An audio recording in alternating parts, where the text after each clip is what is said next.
காலமான தேமுதிக தலைவர், நடிகர், தயாரிப்பாளர் விஜயகாந்த் அவர்களின் நினைவலைகளை போற்றும் சிறப்பு டைரி நிகழ்ச்சியோட இணைஞ்சிருக்கிறீங்க. நான் உங்க டைரி செல்வா பேசிட்டு இருக்கிறேன். புதுமுக இயக்குனர்கள் பல பேருக்கு வாய்ப்பு கொடுத்தது மட்டும் இல்லாம திரைப்பட கல்லூரி மாணவர்கள் பல பேரையும் இயக்குனரா அறிமுகப்படுத்தின பெருமையும் விஜயகாந்த சேரும்.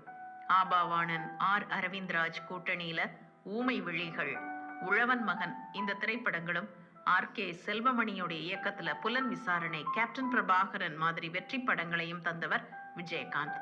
ஒரு காலத்துல திரைப்பட கல்லூரியில படிச்சுட்டு இருந்த மாணவர்கள் நேரா போய் கதை சொல்ற ஒரு இடமா விஜயகாந்த் அவர்களுடைய அலுவலகம் தான் திகழ்ந்துச்சு அப்படிங்கிறது குறிப்பிடத்தகுந்த விஷயம். அவருடைய நினைவலைகளை நம்ம கூட பகிர்ந்துக்கிறதுக்காக அடுத்ததா நேயர்களுக்கு வணக்கம். நான் ஊழியர்கள் திரைப்படத்தோட இயக்குனர், டைரக்டர் அரவிந்த்ராஜ். இன்னைக்கு காலையில ஒரு பேரிடியாக கேப்டன் அவர்கள் நம்ம விட்டு பிரிந்து விட்டார் என்ற செய்தி கேட்டு பயங்கரமான